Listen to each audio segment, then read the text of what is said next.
men and women, to Mars, where they can join the robots that are already exploring there. How many do you think we did? Pretty good.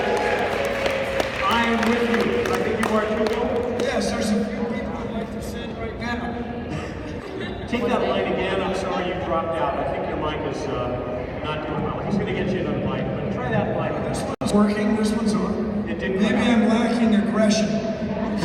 But we could send people in orbit by 2033 and then land 2, 4, 6 years later. That would be cool. Danielle, we hear all the time, it's a cliche, space is hard. Space is hard. On a scale of 1 to 10, how tough is it going to be to get those humans to Mars and back again safely? 12. A 12. But I think we're up to the challenge. Okay. So you also brought some nice slides. There is the first. Look at this spectacular spaceship that you're actually working on, right, at Lockheed Martin? Yeah, this is Lockheed Martin's vision for what a spaceship to Mars could look like. It's not an actual program yet, but it's what could take the first humans in 2033 into orbit around Mars. So a lot of people, including the NASA administrator, Jim Bridenstine, say they believe that the moon is where we need to go first, so that we can prove out the stuff that we'll need to have working perfectly when we want to go to Mars. I mean, do you think the moon is a good stepping stone toward people on Mars? Yeah, I think that's where, and NASA on Monday did announce their budget along with the hashtag Moon to Mars. So they still have Mars in their future, and they're funding quite a few missions, including Mars 2020.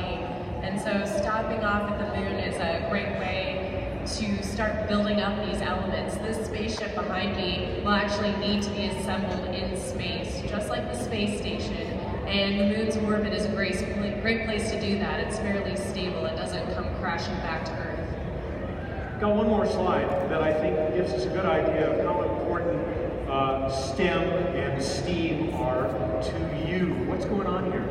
Yeah, so one of my passions in life is not just doing deep space human exploration, putting people on Moon and Mars, but inspiring you guys to be those astronauts on Moon and Mars. So in the left-hand photos, I helped girls in Denver build a lunar habitat, and then we put on spacesuits, and they went out and got lunar rocks for more observation, perhaps in one of the lava tubes that we were looking at earlier. So in the middle photographs, I also get the pleasure of traveling to other countries to talk about going to the moon and Mars. And on the right-hand side, I was at the STEM Festival in DC talking about NASA and our next generation deep spacecraft, Orion. Before we go any further, and I forget, I want to thank the group that actually brought you out to Extreme STEAM, which is the American Society of Mechanical Engineers. Bill, perhaps you've heard of it. But remember, people have a license. It's the expression, trust me. So, about going to the moon and then Mars, I think politically you just have to go to the moon. In other words, NASA, the United States, already sent people to the moon. China, the Chinese space agency is going to send people to the moon. So I just think for the public acceptance of the whole thing, we have to go back to the moon with people. It's not a bad thing, it's a thing. It's not cheap. Yeah. If it was hard, everybody would, right? Sure. I want to hear from all of you, about what really brought you to this. What really generates your passion for the work that you do? You all work on the fighting frontier, basically, space. Jackie, you told me that when you were about to start college, still in high school, I guess, you were torn between the arts and science. How did you end up an astronomer? Yeah, so I also loved the arts as well as science. I had a really hard time choosing between different career options because a lot of it is all the same expression of human curiosity. I wound up choosing astronomy because I was very interested in watching programs on TV, like the Science Channel and the Discovery Channel, about this for my entire life. So I was really interested in popular science. And I finally took the chance and took a course in college and was connected with another professor at my university who took me on as a researcher for the next summer, and I just fell in love with the idea of research about something that I've been passionate about my entire life. I think I heard also that a certain science guy helped inspire you. Yeah, so part of being really interested in computer science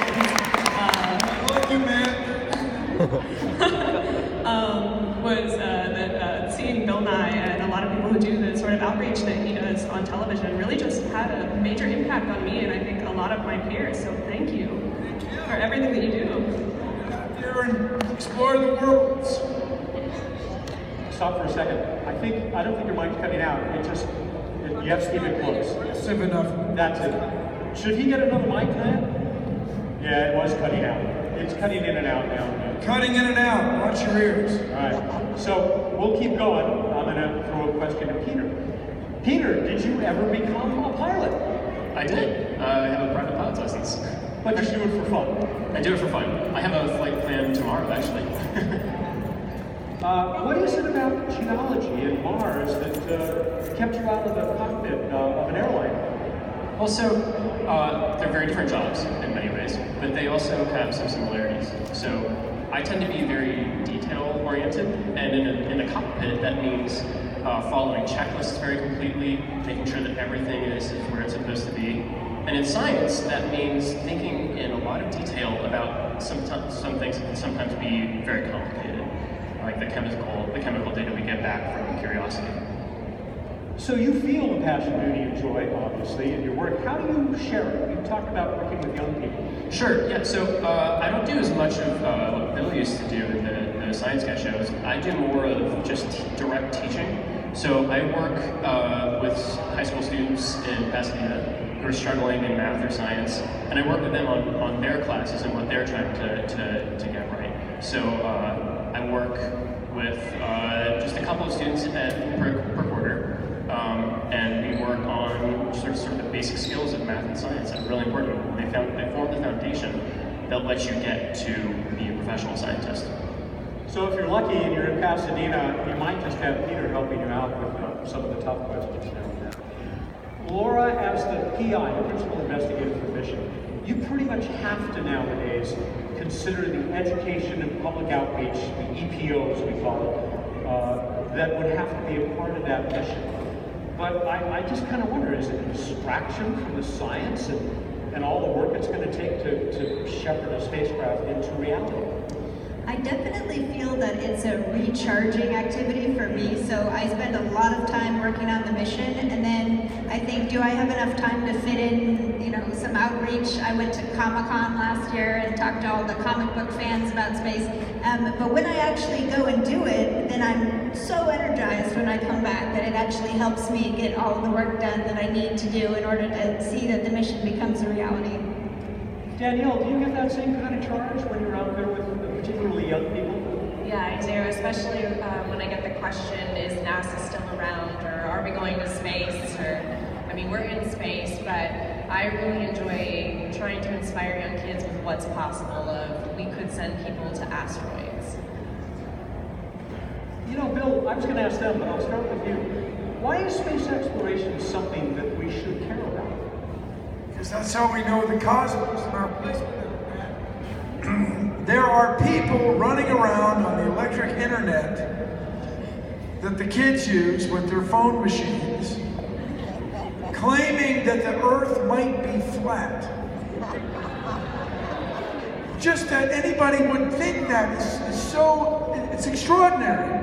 All the clothes you're wearing, the plastic in the seats you're sitting in, the metal, all of that came from somewhere else. The clothes generally came from another continent, and it got here because the people who were able to sail on the trackless ocean realized that we live on a big ball. If you try to do it with a flat map, you're going to fall off the edge, for crying out loud. So furthermore, we all wonder where we came from. We all want to use, let's say, nuclear power. We all want radiation for medical purposes. To to do all that, you have to understand space. You have to understand the cosmos. And let me tell you, when you compare the climates of the Earth, Mars, and Venus, you can tell you pretty much want to be on the Earth. It is possible that there was once life on Venus, and the atmosphere made it run away, as we say, become extraordinarily hot. We wouldn't have that understanding without the exploration of space. Furthermore, just the discovery that our sun is a star, that alone is pretty profound. And when my grandparents were raising a family, my dad, my mother, they had maybe heard of relativity, but they had no real interaction with it. They never really needed to know much about it. Now everybody's phone depends on both special and general relativity, two aspects of the theory of relativity, that is a result of the exploration of space. Recently, it's been discovered that the universe isn't just getting bigger, it's getting bigger faster and faster. And you know why? Nobody knows why. But it's very reasonable that in your lifetime, the audience's lifetime, this will be discovered, and the consequences of that discovery will be commonplace, the same way that phones are commonplace. You explore space to learn more about yourself. What are you going to find? We don't know. That's why we explore. Back to you, Matt. Thank you, Bill.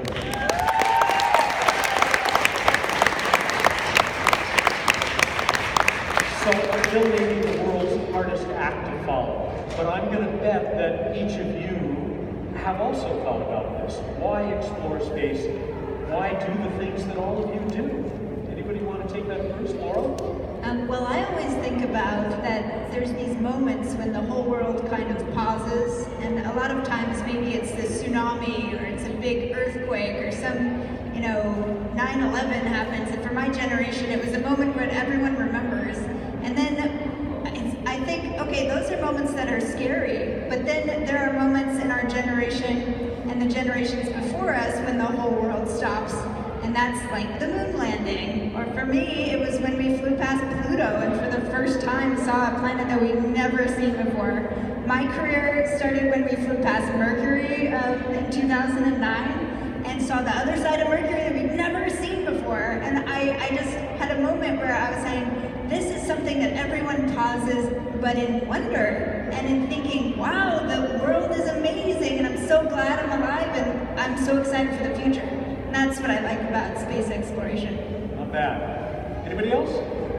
Yeah, I'm excited to see that very first person walk on the surface of Mars, to see that blueprint, that picture that comes back, and it'll probably be streamed live on YouTube to everybody's devices. But I cannot wait to see those moments. And as we go back to the moon, I've only seen the moon landing through YouTube. I was not privileged to be alive during that time. So we will see the first woman walk on the moon, and I will see it with my eyes for the first time.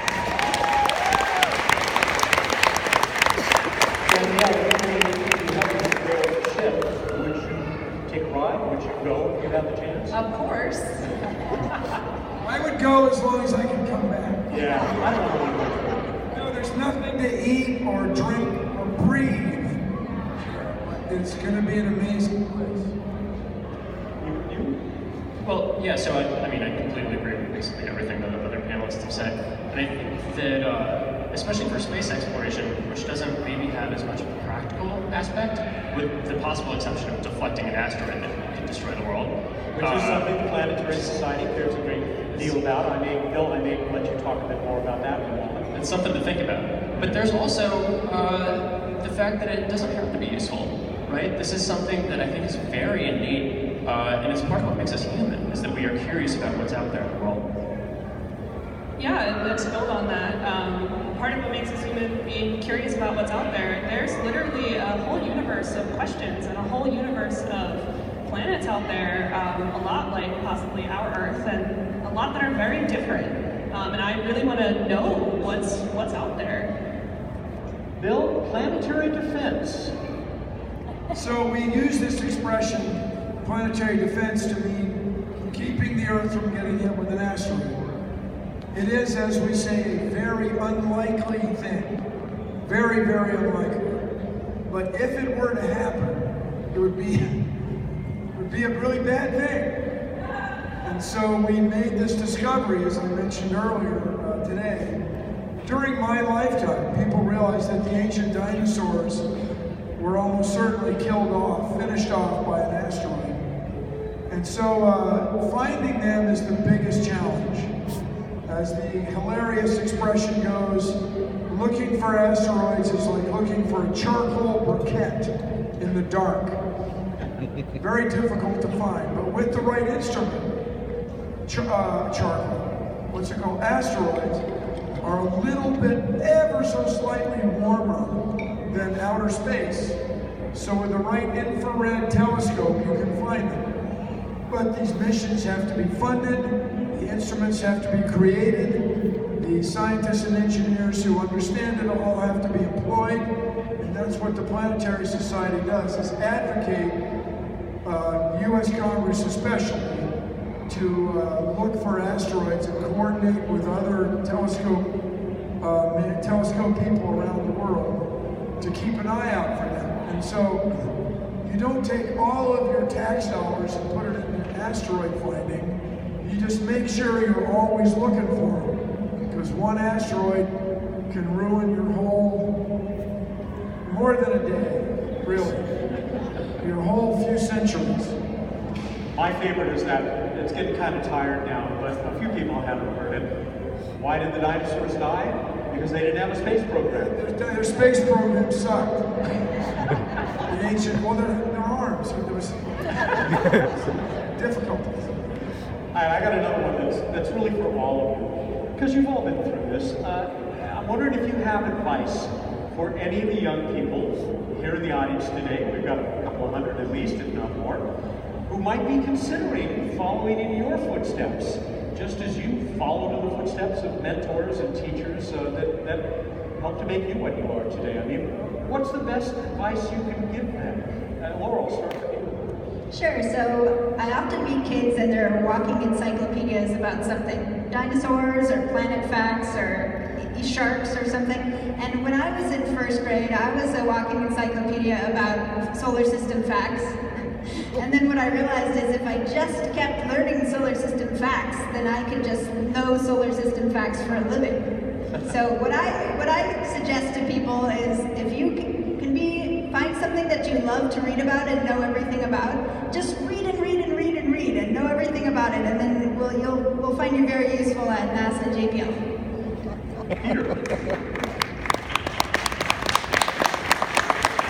Yeah, so the road to becoming a professional scientist is not always just straight, easy driving, right? It's pretty bumpy. It is bumpy, and this is something I talk about with the students I teach, is that you shouldn't be afraid to have a bad day. If you have a bad test, or sometimes you're just tired in the morning, that's okay, and it doesn't mean that you're not going to be a great scientist in the future. So overcoming things that make you feel like you're maybe not going to be able to get there is part of an important part of the process as well. Jackie. So I think that everyone has in their mind this idea that scientists are just born like naturally a scientist and like extremely smart and good at math and science the first time they try things. But I actually really didn't like math the first time I took a couple classes, and I didn't like the first physics class that I took. But I kept in mind that I was really interested in the questions that I was asking, and I stuck with it, and eventually I grew more comfortable.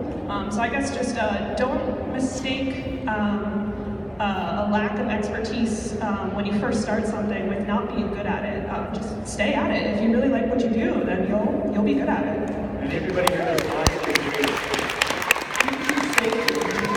maybe there's just some parts of that when you finally hit geometry and calculus, you took to it.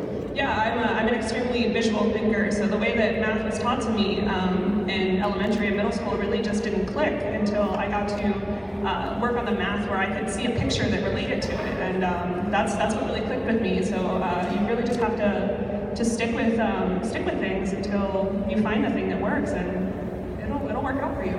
Great. Look at the ceiling. Look at all those angles in the ceiling. It's gorgeous. It's geometry.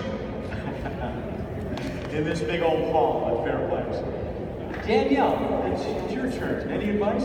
Yeah, mine along with what Jackie said is to be persistent. I have been told that because I'm a woman that I'm not good enough or I couldn't do something. I was asked if I'm a receptionist when I'm the engineer working on something. And so whatever your background is, be persistent. Do not let people tell you you can't do something because of who you are. You can prove them wrong.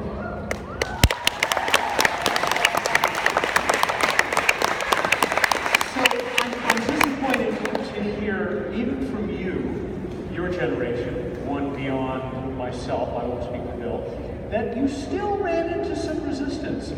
Maybe because, is there more of that, maybe in engineering than science?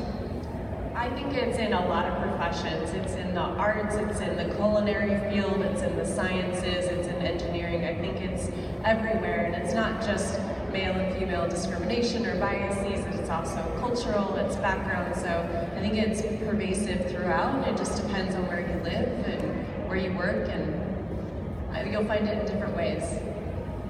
For the other three of you, got a couple of planetary scientists and astronomers, have you, even in your time, you're still pretty new at this, you're all young, have you seen the fields opening up more to women, to people of color, to everybody who might have both the interest and the aptitude?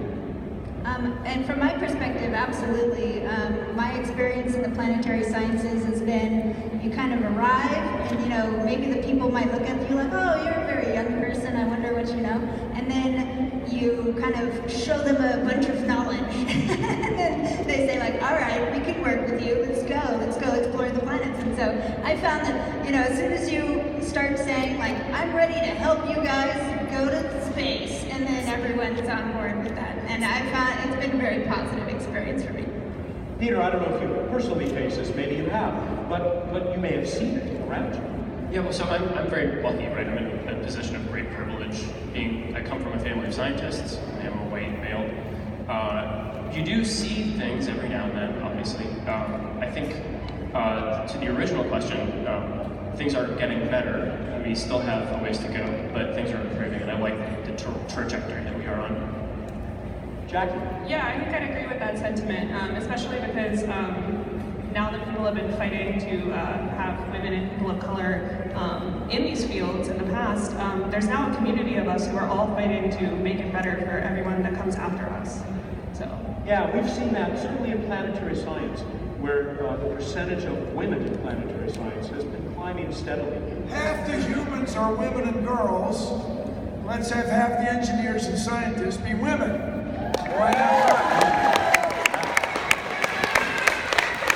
Feeling that is watching young people come up, starting out, some of them when they're learning to walk, with their first exposure to science, very likely being the Science Guy show. And these are the people who are now the age of the folks who are sitting. They're fine. They're watching and they're fine. They're productive. They survive. I think you probably have more young people coming up to you than I've seen with anybody else, including astronauts, saying, thank you so much, you're why I'm here. It's amazing. Yeah. I try to grasp the influence of the old show.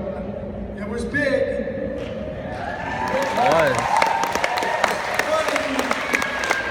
Fundamental science as a song, it's really good.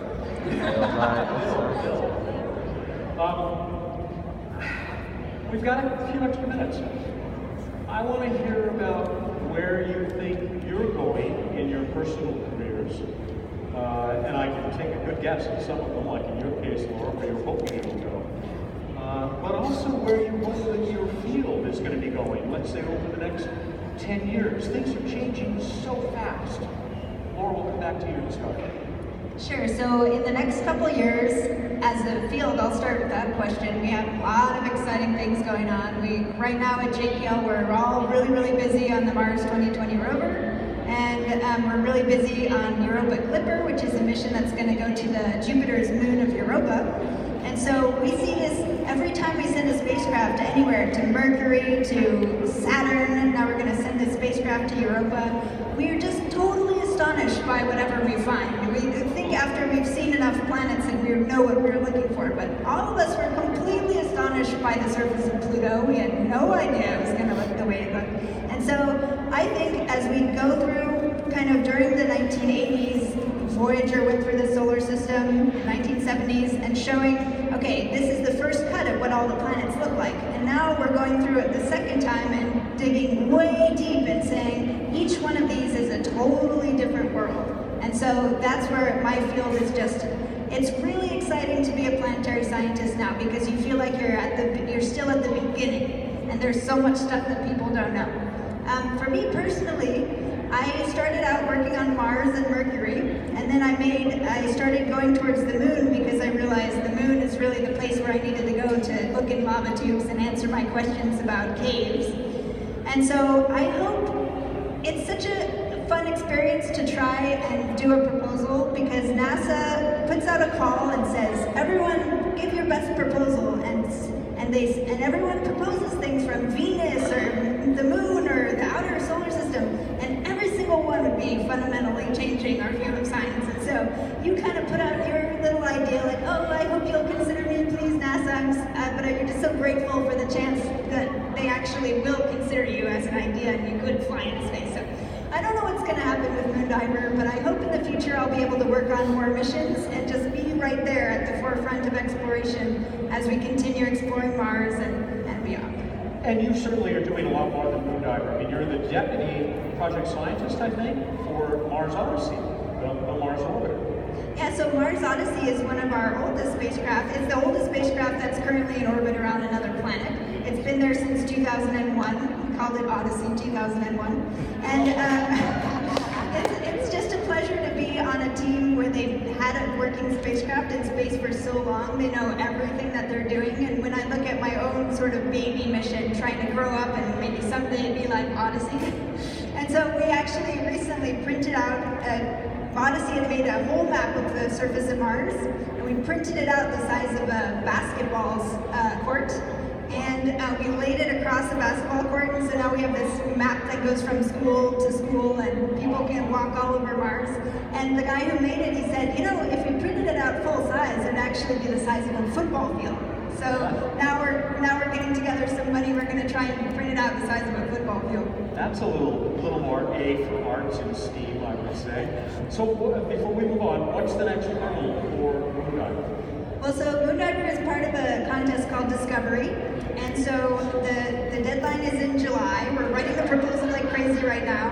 We turned it in July, and then in December, they take us from about 15 or so missions down to about 4 or 5. And then we get another year where we work on it like crazy, and then they choose 1 or 2 from the final number, and then that one would fly into space as soon as 2025. So it seems like a long time in the future, but even now thinking about it, it's so real. We don't have enough time. A lot to get done. Peter, your turn, both for your field and personally. What's ahead? So I'll start personally and start small and then move up. So I'm in my 5th year of my PhD program. So I will be graduating this summer, maybe soon after. So currently I'm looking for a job for my next research job after I graduate. So if anyone in the audience is hiring, give me a call. We talked earlier about Mars 2020, which is the next rover. So I have some very specific thoughts about that, which is that one of Mars 2020's tasks is that it's going to be preparing both for samples to be brought back to Earth. So it's the first step in returning rocks from Mars to the Earth, and that'll be a mission that goes in the future. And then the biggest vision is that something that Bill talked about earlier, which is that we're thinking about bringing these samples back in the 2030s. Bill mentioned humans going to Mars in the 2030s. I think it would be very cool if the samples got picked up by a human and brought back. Okay, Jackie, lots to look forward to. 30-meter telescope, giant Magellan telescope. Good times for astronomers. Yeah. For astronomers, especially for the field of exoplanets, it's extremely young, only about as old as I am. So I started in 1995. There's a lot that still needs to be done, and there are whole suites of missions out there looking to find more, like TESS, and looking to characterize them, like the Keck Planet Imager and Characterizer, which I'm working on right now. And then once we get these extremely large telescopes, like TMT and GMT, we'll be able to characterize planets like Earth. So that's definitely something to look forward to. And personally, I'm only in my second year of my PhD program, so I've got about 3 years left. So the first hurdle is to get that PhD. And then after that, I'd love to continue doing research and just be a part of the exploration of exoplanets. How amazing would it be if we were to find signs of life either on an exoplanet, a world going around some other star, or maybe on Mars? Yeah, I mean, honestly, I would be shocked if we didn't at some point, because it's definitely out there. And yeah, that is the ultimate goal, to be able to find that type of thing. But yeah, there's a lot of other interesting science that we'll be able to do along the way too. Bill, you talk about that stuff all the time. If we found life... Change the course of human history. Everybody would feel differently about being alive. You do it for nothing. $2 billion a year is nothing. Less than a cup of coffee. Danielle, you get this one last, and then we're going to go to audience questions. So be prepared for your question, with your question for our panelists, and we'll be turning it out to the audience here at fairplex Extreme STEAM in just a couple of moments. Danielle, what's ahead? Yeah, my field looks awesome. We are super excited. NASA is full steam ahead, no pun intended. We're sending humans to the moon and Mars, so the next couple decades are going to be super exciting for my field. Personally, I want to be on one of the programs that's landing the first woman on the moon, literally building the lander and then seeing it from the mission support area from NASA. I want to be in that room to see the first woman walk on the moon. All right. In my lifetime, sorry.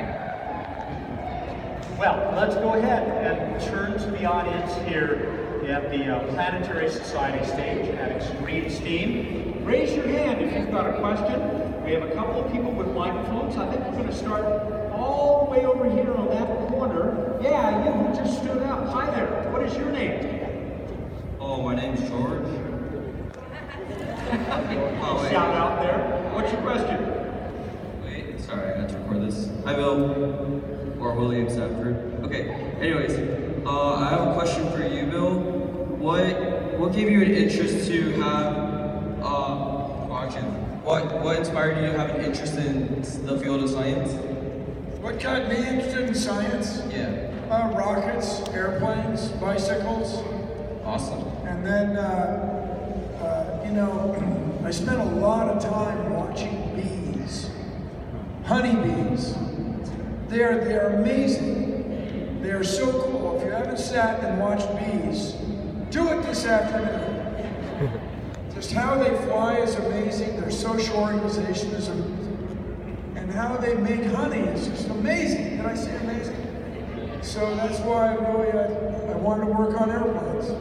Oh, well, thank you. Thank you. You are an inspiration. We're going to go to the other side. And I'm going to say what I should have said originally, that please make sure your question is very brief. Make sure it's a question too, not a statement.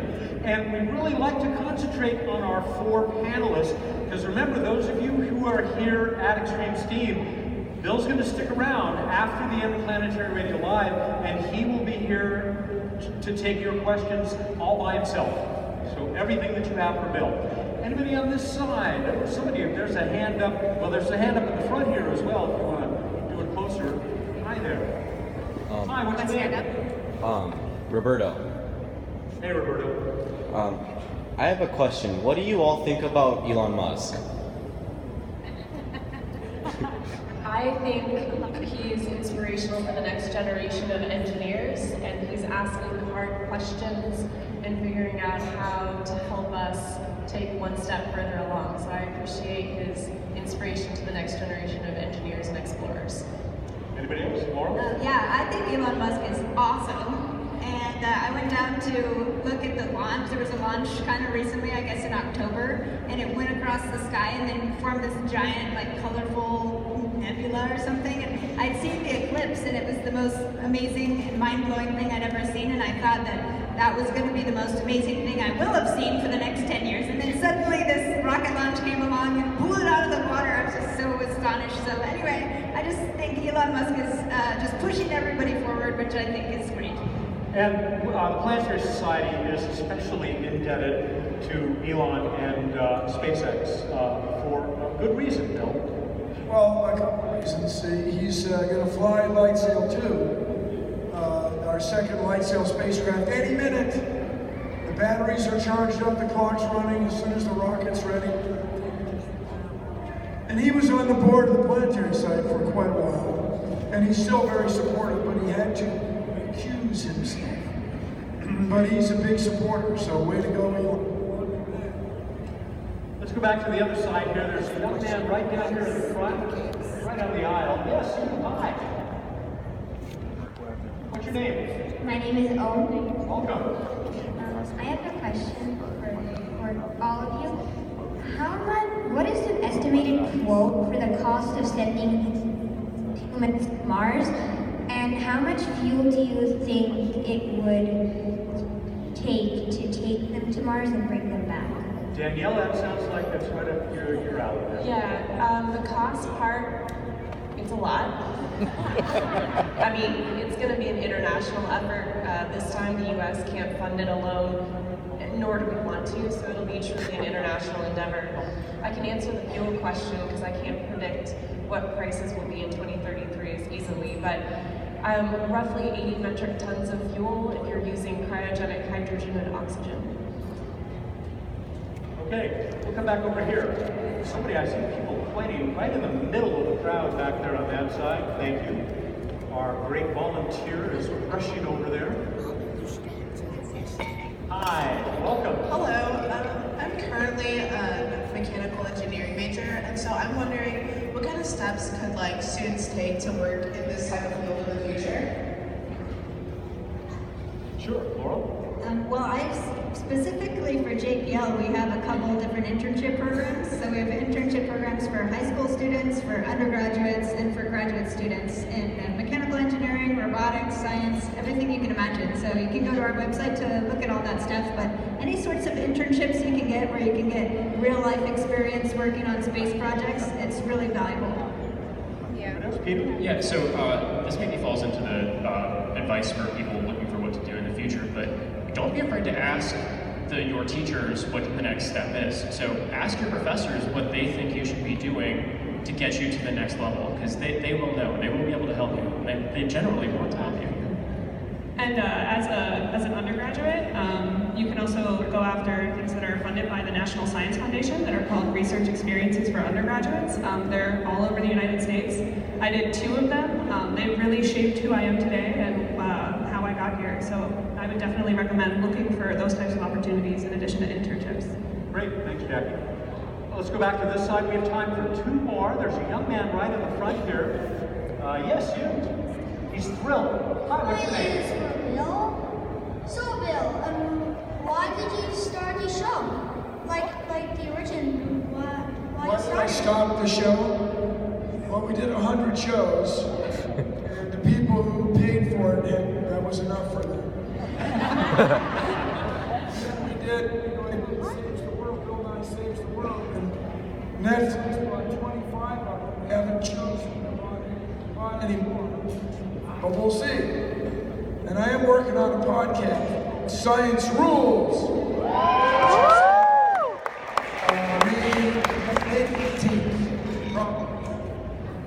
Last question. We'll come back over on this side. I see a young man who's been waiting a long time, I think, back there. Someone else is pointing to him.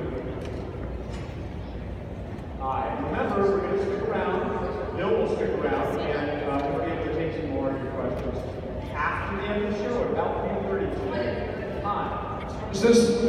Somebody we haven't heard from already. Yeah. Let's go with the fellow in the red there. Hi.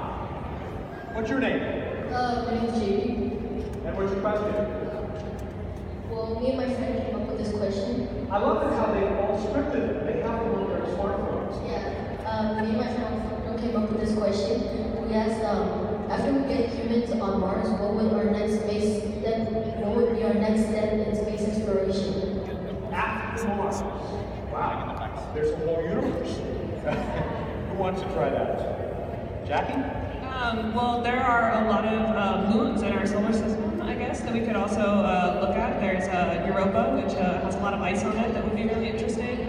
There's plenty of other bodies in our solar system that are just waiting to be explored. So, asteroids are a good one as well.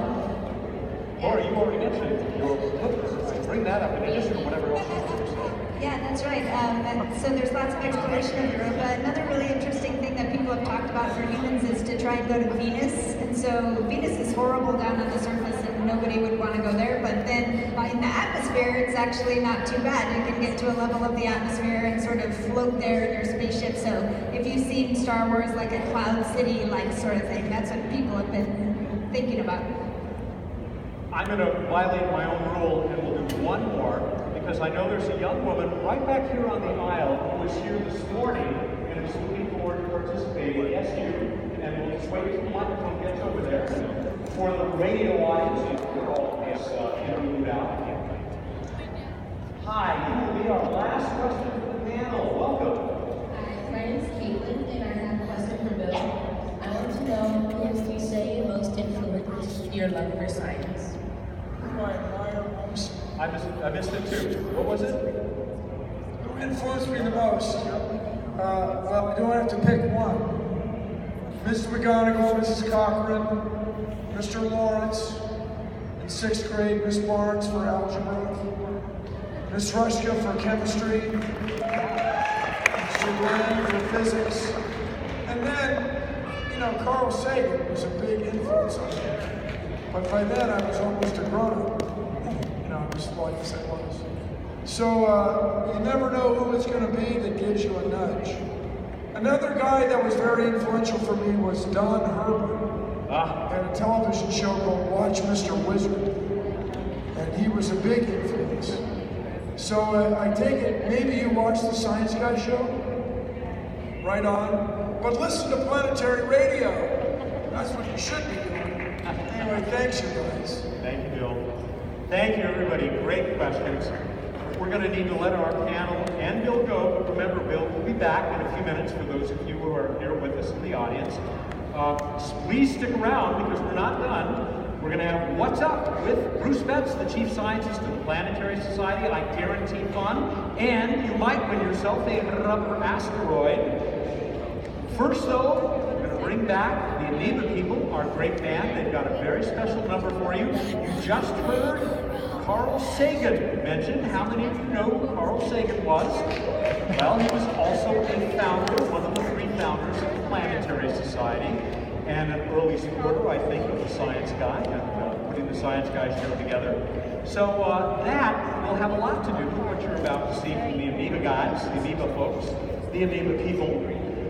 First, though, please help me thank our terrific panelists, Laura Kerber, Peter Martin, Jackie Pizzato, and Danielle Ritchie.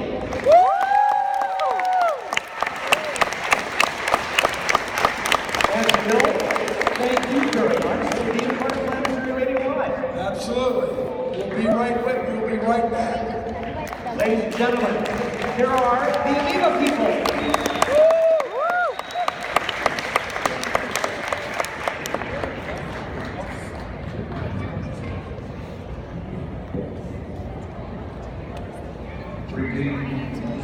It is time for the bout of Carl Sagan.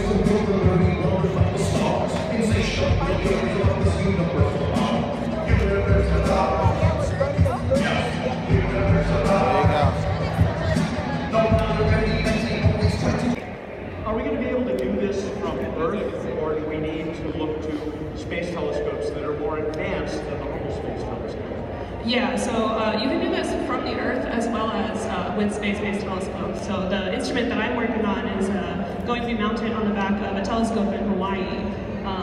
With that, you have to do a few more tricks to be able to look through the atmosphere, because the atmosphere is moving around the points of light and making it really difficult to actually capture the planet light. It's a lot easier to do from space, but you also need very big mirrors that are hard to get out there. And you are also, aren't you, working on what will be one of a new generation of Earth-based telescopes? One in particular that we've talked about on the show, the 30-meter telescope. Can you talk about that? Yeah, so the 30-meter telescope is an extremely big mirror that will be placed in Hawaii. 100 feet. 100 feet, yeah, 100 feet. Meters, huh? Yeah, think of a mirror to gather the light. This telescope is going to use this mirror to gather light. It used to be the 200-inch telescope in Palomar. It was the biggest telescope on Earth for a long time. Now we're talking half the size. Well, good luck with it. If you were going to live on the moon, the cave would be the way to go. And there's probably water ice in there. Yeah, this particular cave is near the equator. Some of the caves that are closer to the poles would probably have water ice in them. And how did the caves form? These particular caves, what you have is a void under the surface, like a big hole, and in this case, probably a lava tube. And then there's a collapse that happens over time, and the overlying layers collapse down into the lava tube. And so what we're very interested in with this mission, go into this hole and see how big that space is, and see if you could build a base there for astronauts to live in. Which actually in the National Geographic series Mars, they live inside a lava tube, don't they? Yeah, and it's... So it's real then? Yeah, it's obviously. Good. Thank you, It's a TV show. Peter, what are we learning about rocks on Mars from the Curiosity rover? So we're learning a lot of things. I can speak to what I work on, which is how old are the rocks on Mars? And so the first question to ask maybe is how old is Mars itself, right? So Mars is 4.5 billion years old, which is quite old. So how do you guys know that? You just make that stuff up? Yeah, that's right. We just wing it. No, so basically you know that Mars is the same age as the Earth. It seems reasonable since it formed in the solar system at the same time. And so to do that, we use something called uranium lead dating, where uranium is radioactive and it turns into lead at a rate that we know very well and that is constant. So all you have to do, here's the easy part, you find a meteorite that has a lot of uranium in it that formed at the same time as the Earth. You measure the uranium and the lead in that meteorite, and you can know the age of the meteorite. And then by analogy, we also know the age of the Earth and of Mars. So we know when the meteorite cooled off. That's right. So it was cosmic dust before that, probably. Sure. There's a few million years here, give or take, at the beginning of the solar system. Yeah, just a couple million years. I got another one for you. Most of us think chlorine is something you put in a pool to, kill the germs, or in the washing machine. Why is chlorine something that's becoming so important as we study Mars? So it's funny you should say that, actually, because the chlorine on Mars that we're worried about is called perchlorate. So it's chlorine with oxygens attached to it. And the chlorine that you put in your pool also has oxygen attached to it. And the reason we're worried about it for Mars is the same reason that you put it in your pool, which is that it kills living things. So if you want to go to Mars and be safe on Mars, you need to know where this special kind of chlorine is and where it isn't to be safe.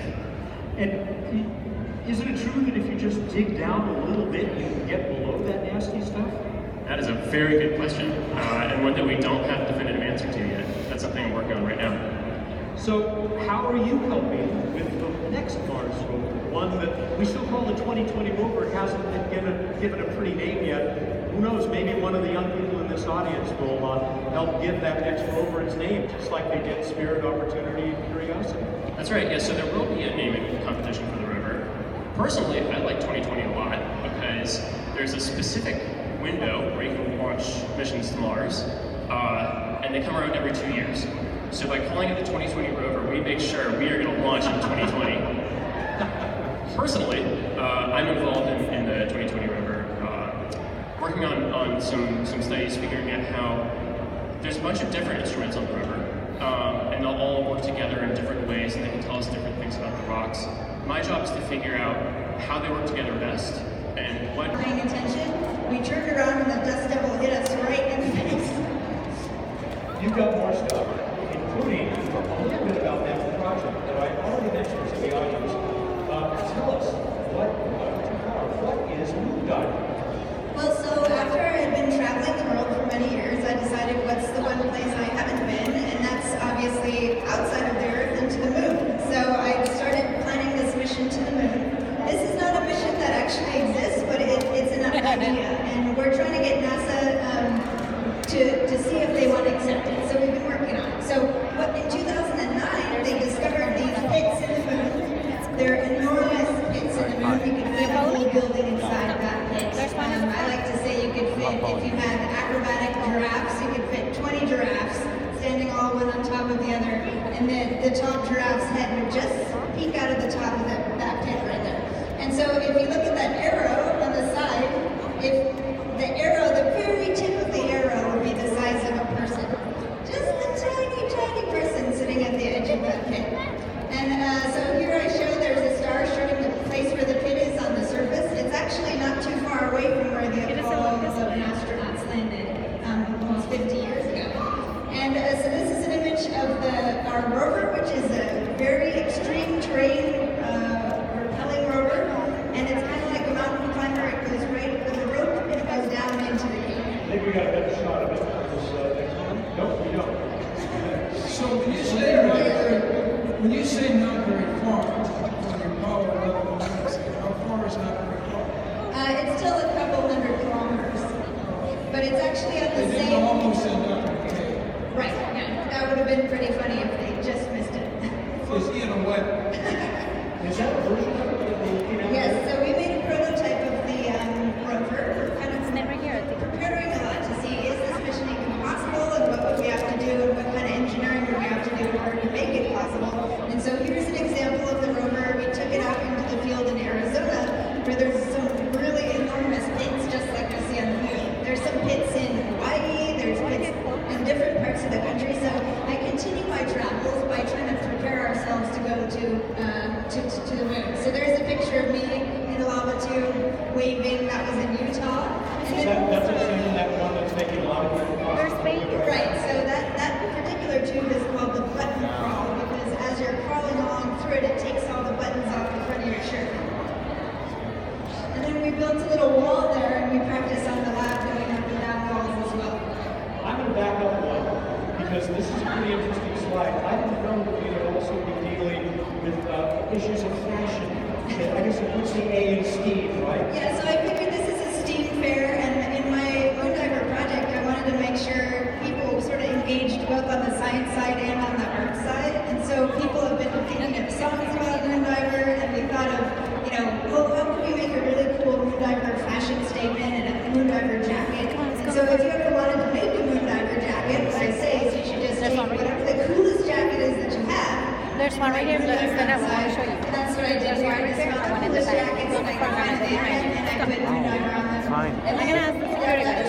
see this picture that I have, and usually at JPL we have a mission control. I saw when I go to And the mission JPL. control, the people are called aces, and they control the spacecraft. And so it's usually... Is there a... Woo!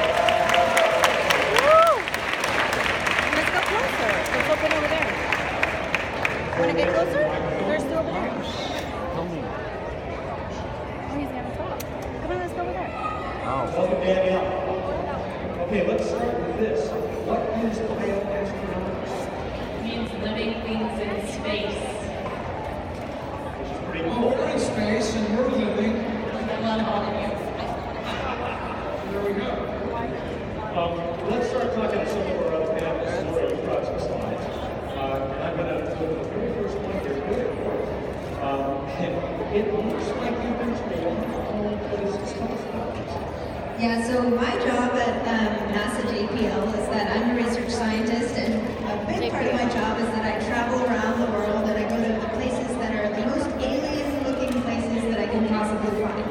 And so in this slide, I'm showing you